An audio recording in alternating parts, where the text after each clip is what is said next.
Good morning, everyone. This is for Honors Pre-Calc. This is the vectors lesson number 3, and it's perfect that it's lesson number 3 because we're going to talk about three-dimensional vectors. And first, we've got to talk about three-dimensional coordinates. If you guys take a look at this picture here, the x-axis is now going to go this direction. So picture the x-axis coming out at you from the paper. The y-axis runs horizontal on the paper. We've always talked about the xy plane. Now we've got a third axis, the z-axis, going up and down. Okay, so when we talk about rectangular coordinates, x comes out at you, y runs horizontal, z runs vertical. Perfect illustration of this is if we draw a box that's three-dimensional, not a rectangle, not a square, an actual three-dimensional box. And let's say one of those corners is at the origin. And of course, the origin right here is going to be the point 0, 0, 0. And that coordinate goes x, y, z. Just like we've talked about in the past, everything's alphabetical order when it comes to your coordinates. So before with two-dimensional, it was x, comma, y. Now it's x, comma, y, comma, z.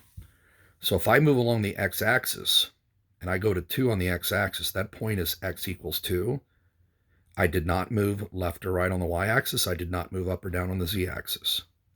If I move up the z-axis 4 units, that's x equals 0, y equals 0, because I didn't move forward or back. I didn't move left or right. I did move up 4 units. Hope this is all making sense. If I take a look at this coordinate right here, I moved 2 along the x-axis out away from the origin. And then I moved horizontally 3 units this direction. 1, 2, 3. That's the coordinate 2, 3, 0, because I did not move up or down on the z-axis. This coordinate right here, I moved 2, 1, 2 on the x. I moved right 3, 1, 2, 3 on the y-axis. Then I moved up 1, 2, 3, 4 with respect to the z-axis. So this is how you're going to move when you're working in 3 dimensions.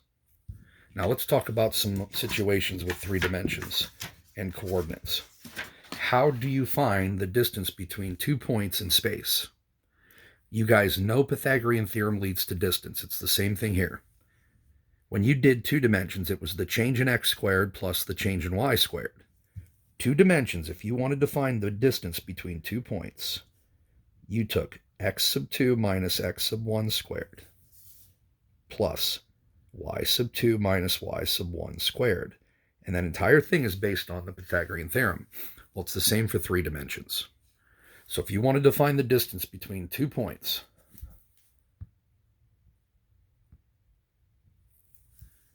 let's say the first coordinate was -1, so that means I moved backwards 1, I moved right 3, and I moved up 2. This one I moved forward 4, I moved left 2, and I moved up 5. How do I find the distance between those 2 coordinates? Well, I'm going to take the change in the x squared. From 4 to -1, that's 5, so I'm going to take 5 squared, that's 25. The distance from 3 to -2, or -2 to 3, that's 5 units. So I'm going to take 5 squared. And from 5 to 2, it's only 3 units. So I'm going to take 3 squared. Add those up, I get 59. That is the distance between those 2 points. Now, if any of this is going to sound familiar, we can now start talking about 3-dimensional vectors. So when we talk about unit vectors again, you guys remember that the unit vector that moves along the x-axis, we called that I. The unit vector that moves along the y-axis, we called that j.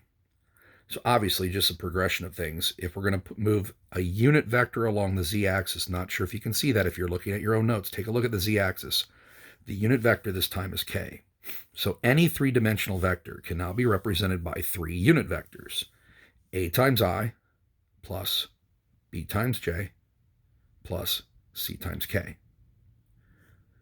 Again, those 3 scalars are called components. There's a x component, y component, and now a z component. Each one of those are unit vectors, the I, j, and k, heading in the direction of those specific axes. Okay? So now, if I want to talk about a vector between 2 points, How do I find the components? It's the same thing we did in 2 dimensions. You take, if you're going from P1 to P2, everybody notice the arrow goes from P1 to P2. This would be different if I was going from P2 to P1. The arrow runs from P1 to P2. You start with n minus beginning. So x sub 2 minus x sub 1 times I, y sub 2 minus y sub 1 times j, z sub 2 minus z sub 1 times k. So if you look at this problem at the bottom here, find the position vector v, P1 to P2. If P1 is this coordinate, -1, 2, and 3, and P2 is the component, or P2 is the point 4, 6, 2. So this one I move backwards 1, right 2, up 3. This one I move forward 4, right 6, up 2. How do I find the position vector for this? I take 4 minus -1. That gives me 5. The 5 is going to be multiplied by I, the unit vector for the x-axis. Then I'm going to take 4 minus 2. That gives me 4j. J is the unit vector for the y-axis. And then I'm going to take 2 minus 3. That'd be -1 times k. Now, I want to make sure everybody understands this. If I were actually doing a vector from P2 to P1, everything would be reversed, okay? This one goes from P1 to P2. So I want to make sure you understand it would not be 5i, it would be -5i. Because you would take -1 minus 4, end minus beginning. And you would take 2 minus 6, so that would give me -4j. And you would take 3 minus 2, so that would give me plus 1k. So remember, the direction makes a difference. If you're going from P1 to P2, you take P2 minus P1. If you're going from P2 to P1, you take end minus beginning, P1 minus P2. And I'm hoping that makes sense here with these examples. And if it doesn't, obviously you guys know you can text me or you can email me or do a Google Meet if you need some face-to-face time to ask questions. Now, a lot of the properties are exactly the same when we talk about 3-dimensional vectors as we did with 2-dimensional vectors. So if you let V be A1i, B1j, C1k, and W, A2i, B2j, and C2k, let these be 2 vectors based on our unit vectors. Now, there's only one way that V can equal W. A1 has to equal A2, B1 has to equal B2, C1 has to equal C2. I think that's pretty simple. If you add the vectors, you're going to add their components. If you subtract the vectors, now remember it makes a difference on the order here. If I'm taking V minus W, you take the component for V minus the component for W, component for V minus the component for W, and so forth. Now, if I take a scalar times the vector, same thing as before, I take the scalar times each component. And how do I do the magnitude of a vector? Well, it's the same thing we did before. It was basically the double bars around the V. That means the magnitude. You're going to take the component squared plus the component squared plus the component squared and take a square root. So it'd be the same for W. If I wanted to do the magnitude of W, again, it looks like Pythagorean theorem. It's going to be A2 squared plus B2 squared plus C2 squared. Sorry about my sloppy handwriting. I hope that makes sense. So we're going to do some examples here. You're going to see a lot of this stuff is exactly the same as what we did in the previous 2 lessons. If I let V be 2i plus 3j minus 2k, and I give you a second vector, W, which is 3i minus 4j plus 5k. What's V plus W? Very simple. Add the i's, would give you 5i. Add the j's, it would give you -1j. Add the k's, it'd be -2 plus 5, that's 3k. So that's my result if I add W and or V and W. Now, what if I took V minus W? I've got to be very careful here. Watch your negatives. 2 minus 3, that's -1i. 3 minus -4, that's like 3 plus 4, so that's 7j. I got -2 minus 5, that would be -7k. So adding and subtracting vectors are very simple. You just add or subtract their corresponding components. Subtract the x components, subtract the y components, subtract the z components, and so forth. Now, Let's try some scalar multiples and some other things here. And again, if any of this doesn't make sense, you've got to contact me. Take the scalar 3 times the vector v. Well, if v is 2i plus 3j minus 2k, same vector I had above, just multiply everything by 3. Multiply by 3, I'd get 6i. Multiply by 3 here, I'd get 9j. Multiply by 3 here, I'd get negative 6k. So scalar multiplication, very simple. Now, what if I want to take 2 times v minus 3 times w? We'll take 2 times all the components for v. 2 times 2 is 4i. 2 times 3 is 6j. 2 times negative 2 is negative 4k. Notice this is just like distributive property and combining like terms. Negative 3 times 3i is negative 9i. Negative 3 times negative 4j is 12j. Negative 3 times 5k is negative 15k. Now add the like terms. 4i minus 9i, that's negative 5i. 6j plus 12j, that's 18j. Negative 4k minus 15k, that's minus 19k. So you notice addition, subtraction, scalar multiples, a lot of this stuff is very simple. It's essentially distributive property combined like terms. Now, what is the magnitude of v? Again, we talked about magnitudes with two-dimensional vectors. The magnitude on a two-dimensional vector is just taking that double bar around the vector. When you see that notation, that means magnitude. In other words, what's the length of the vector? Just take 2 squared plus 3 squared plus, and you don't even need that negative 2 there because that's going to cancel out. Negative 2 squared. Add those up, you get the square root of 17. That's the length of the vector v. That's the magnitude of the vector v. Now, let's say I wanted to do, just to add a part D here, what if I wanted the magnitude of w? You would take 3 squared plus 4 squared plus 5 squared. 3 squared is 9 plus 16 plus 25. That's the square root of 50, which is 5 radical 2. There's the magnitude of w. So we've done this before. It's the same as two-dimensional vectors as it is with three-dimensional vectors. Now, we also talked about unit vectors that go in the same direction as v. So if we want to take v and you want to do a unit vector in the same direction, this is the same as what we talked about with two-dimensional vectors. You take the vector and you divide by the magnitude. Now, if you cross multiply here, obviously v is equal to the magnitude of the vector times the unit vector. Now, let me show you what we're talking about with this type of stuff here. Let's say I gave you a vector v, and you can see it in this top example. I'll zoom in a little bit here for you. It's 2i minus 3j minus 6k. How would I find a unit vector that goes in the same direction? First of all, find the magnitude. And if I were giving you a test, I would never make you write all this stuff out. Just make sure you're doing what essentially looks like a distance formula or a Pythagorean theorem in 3 dimensions. 2 squared, 4. 3 squared, 9. 6 squared, 36. Add those all together, you're going to get 49. The square root of 49 is 7. That's the magnitude of your vector. Now, all you have to do is take each component and divide by that magnitude, 7. So it'd be 2/7 I, divide by 7. Negative 3/7 j, divide by 7. Be negative 6/7 k. This is a unit vector. How do I know this is a unit vector? If I did the magnitude of this vector, it would equal 1. Don't believe me?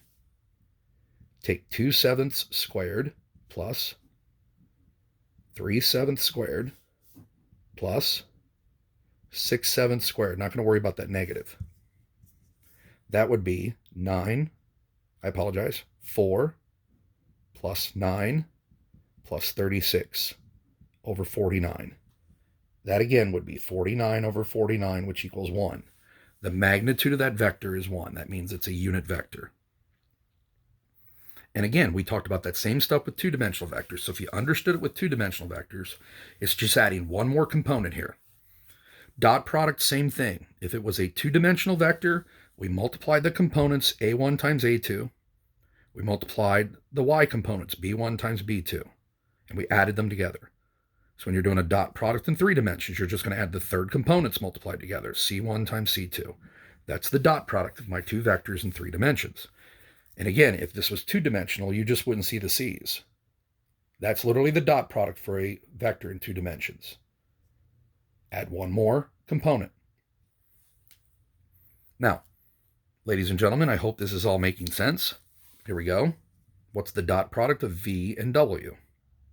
Take 2 times 5, which is 10. Take -3 times 3, which is -9. Take 6 times -1, which is -6. 10 minus 9 would be 1. Minus 6 is -5. That's the dot product of V times W. Now remember, we said the dot product of V times W would be the same as the dot product of W times V. So I don't think I'd need to even go through all this work. It's commutative. It's going to come out to be -5 as well. Now what if I did V times V? What's the dot product of V and V? It'd be 2 squared plus 3 squared plus 6 squared. Because you're just going to multiply the X components for V, the Y components for V, the Z components for V times themselves. So this is going to be 4 plus 9 plus 36. That gives me 49. That's the dot product of V times V. And what about W times W? What's the dot product of W times itself? Same thing. I'm going to take 5 times 5 plus 3 times 3 plus -1 times -1.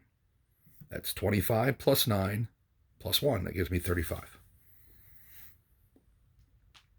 And again, what do these double bars mean? It's the magnitude. Well, what's the magnitude of V? We know the magnitude of V, okay? It's basically just the square root of the dot product of V times V. So 2 squared plus 3 squared plus 6 squared. That, remember, the dot product was 49. Take the square root of 49, it's 7. When you take the magnitude of W, it's just like taking W times W. Take the dot product of W times W. It's 35. Just take the square root of that and you got your magnitude. So the dot product in space is the same properties as the dot product in a plane. In other words, the dot product in 3 dimensions. It's got all the same properties as the dot product in 2 dimensions. And I hope you're noticing, if you looked at the second lesson at all, you are seeing a lot of the same stuff I did on those previous lessons. So we talked about this. You saw this on the previous page. You saw this with 2-dimensional vectors. It's commutative. The dot product of U times V is the same as the dot product of V times U. Showed you that. Now, distributive property. We showed this in 2 dimensions. It works in 3 dimensions as well. If you take U times V plus W, you can take U times V, the dot product there, and add U times W, the dot product there. Just mention this too. If you take the dot product, that's just the magnitude squared. We said all of this with 2 dimensions. It's the same thing with the 0 vector times a vector in 3 dimensions. You're going to get a magnitude of 0. Now, when we talk about angles in 3 dimensions, this might get a little bit more tricky. If you have U and V, they are non-zero vectors. We don't want them to be 0 vectors. And the angle theta is between 0 and pi. This is the same thing we did in the previous lessons. We let it be between 0 and pi. Between U and V is determined by this formula. Cosine of theta is the dot product of U and V over the product of their magnitudes. That's exactly the same formula we used when it was 2-dimensional, so let's try 3 dimensions. In other words, if you have 2 vectors in space, what's the angle between them? You can find it. So first thing I got to do is I got to take the dot product of U times V. So 2 times 2 plus -3 times 5 plus 6 times -1. Now that comes out to be -17. That's the number that's going to go on the top of the fraction. The magnitude of U, 2 squared plus 3 squared plus 6 squared. 2 squared plus 3 squared plus 6 squared. That gives me radical 49, which is 7. If I do the same thing with V, 2 squared plus 5 squared plus 1 squared. 2 squared plus 5 squared plus 1 squared. That's the square root of 30. So I'm going to put the dot product on the top. I'm going to multiply the 2 magnitudes on the bottom. Now, when you get this decimal, don't round like they have on paper. We know that. We don't round in the middle of the problem. You're going to take inverse cosine of that ratio. Make sure you use the entire decimal. And obviously, we're sticking with degree mode here. Okay? So I get 116.3 degrees. If it asks you for radians, make sure you switch to radian mode. Okay? If you take inverse cosine, the angle between those two vectors is 116.3 degrees. And again, that's exactly the same thing we did in 2 dimensions. If you were paying attention to the previous lessons and you've done the homework, you know that. Okay? Now, find the direction angles of a vector. What the heck does that mean? And I hope you can tell by the picture, and I hope you got your notes in front of you. A non-zero vector v in space can be described by specifying its magnitude and its 3 direction angles. What the heck are we talking about here? We are talking about angle theta, okay, is the angle between v, the vector that's given, and I. Now, what's I? I is the unit vector that goes in the direction of x. So if you look at this picture here, what's the angle between the x-axis and my vector? That's the direction angle alpha. The angle between v and j. Now, what the heck is j? J is the unit vector along the y-axis. So we're asking, what's the angle beta between the y-axis and my vector? Gamma.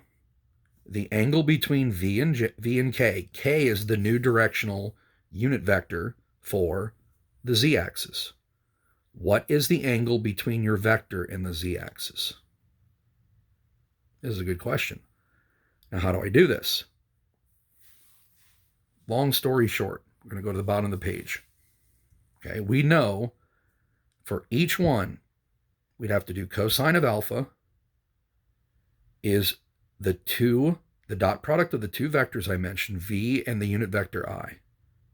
And then we'd put it over the magnitude of v times the magnitude of I. Now, we know the magnitude of I is 1 because it's a unit vector.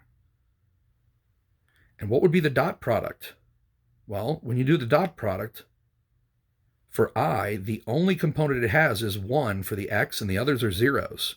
So it's just going to be 1 times a.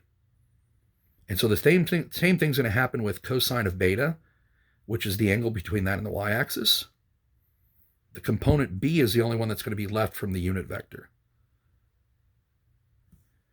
Cosine of gamma, c over the magnitude. Now, if this doesn't make sense, remember I is the unit vector. Okay, it would be 1 times I plus 0 times j plus 0 times k. So if you multiplied v and did a dot product with this, the j and k components would drop out. So if v is a times I, plus b times j plus c times k, the unit vector I, it'd be 1 times a would give me a, the other ones would drop out. Now, if that makes sense, you'll understand if I'm doing the angle to the y-axis, if I'm using j, it's 0 times I plus 1 times j plus 0 times k. So j, that component is the only one that's left, 1 times b. It would be the same for gamma with the 1 times c. The magnitude of v is a squared plus b squared plus c squared, take a square root. So here are the formulas for our directional angles. To find cosine of alpha, you would put a, which is the x component of the vector v, and you would divide by the magnitude of the vector v. To find beta, the angle between the y-axis and my vector, you would take its y component b and divide by the unit or the magnitude of the vector.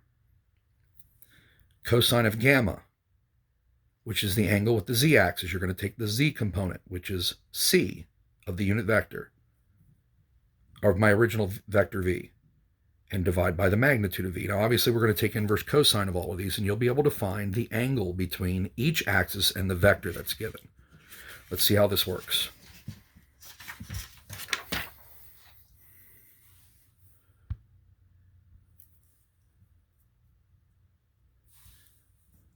Another bit of terminology up here before we move on. The numbers cosine of alpha, cosine of beta, and cosine of gamma. Those are called direction cosines of the vector v. So how do I find my directional angles? Well, first of all, this is very simple. Take the magnitude. -3 squared, 2 squared, -6 squared. I didn't even need those negatives. That would end up being the square root of 49, which is 7. So how do I find my directional angles? Take the x component, which is -3, divide by that magnitude, and then we're going to do inverse cosine. Inverse cosine of -3/7 is about 115.4 degrees. That's the angle between the x-axis and this vector. The positive x-axis in this vector. Cosine of beta is going to equal the y component over the magnitude. Take inverse cosine. The angle between the positive y-axis in this vector is 73.4. Cosine of gamma, what's gamma? Gamma is the angle between the positive z-axis and my angle. You're going to take the z component of v and divide by its magnitude. Take inverse cosine. The angle between the positive z-axis and this vector is 149 degrees. Now, if you take a close look at this, I don't know if you guys remember, the magnitudes involve those top 3 numbers. So if I square this, and I square this, and I square this, the top numbers would give me the magnitude of the vector, which would be 7, and 7 divided by 7 is 1. So if I take this squared plus this squared plus this squared, it should equal 1, and that just comes from the idea of the magnitudes. Now, finding a directional angle of a vector. A vector v, in other words, I'm not given any components for v, a vector v makes an angle of alpha equals pi/3 with the positive x-axis. And the angle beta is equal to pi/3 for the positive y-axis. And an acute angle gamma with the positive z-axis. Could you find gamma? Well, sure we can.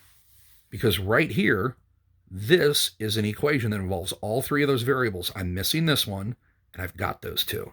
So I can take cosine squared of pi/3 plus cosine squared of pi/3 plus cosine squared of gamma equals 1. Now, what is cosine of pi/3? It's 1/2. So 1/2 squared here would be 1/4 plus, same thing here, 1/4. 1/4 plus 1/4 is 1/2. Subtract that 1/2 over here, I get 1/2. Now, how do I solve this? I take the square root of both sides. Now, this is where a lot of you, when we were doing trig, forgot that one little idea. Don't forget to put a plus or minus. Cosine of gamma is going to equal square root of 1/2, which is radical 2/2, but it could also be negative. Now, where's cosine positive? Cosine's positive in the first and the fourth quadrant, okay? But remember, when we talked about these angles are between 0 and pi. So we're only going to deal with first and second quadrants. Cosine is positive in the first. Where would cosine equal radical 2/2? Look at your unit circle. It would be at pi/4. Where is cosine negative? Well, if we're talking about 0 to pi, it's negative in the second quadrant at 3pi/4. So these are my 2 possible answers for this problem, but look at what the question says.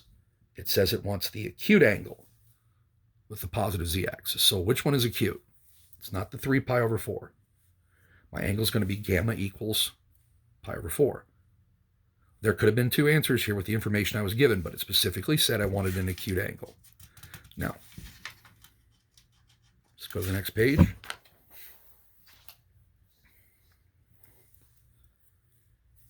Writing a vector in terms of its magnitude and its direction cosines. V is equal to the magnitude of v times cosine of alpha times I, plus, technically the magnitude would be distributed here, times cosine of beta times j. And again, the magnitude would be multiplied over here, the cosine of gamma times k. Now, if you remember from the previous page, and this is why this works, Cosine of alpha, what did it equal? It equaled A over the magnitude of V. So if I cross multiply, A is the magnitude of V times cosine of alpha. That's where we got this formula right here. This is what we just wrote on the previous page. This is how I got that formula right there. It's the same thing if I take cosine of beta. It should equal B over the magnitude of V. So if I cross multiply, what does B equal? It equals the magnitude of my vector V times cosine of beta. One more time. What was cosine of gamma? Cosine of gamma was C over the absolute value of V. So C is going to equal the magnitude of V times cosine of gamma. So that's where I got all three of these formulas. So when we talk about a vector being A times I plus B times J plus C times K, all you have to know is that that equals the magnitude of the cosine of alpha times I, the magnitude of V times cosine of beta, the magnitude of V times cosine of gamma, factor out the magnitude, and that's how I got my formula. Now, I hope all of this is making sense. We've obviously involved a little bit of trig, but you saw a lot of this stuff with three-dimensional vectors when we talked about two-dimensional vectors. So get going on that assignment for the vectors, number 3. See what you can do. And again, if you have any questions, you can text me, you can email me, or if you need to talk face-to-face, we can set up a Google chat, and we can go from there. Hope all of you are doing well and you're staying healthy. Herm Dog out.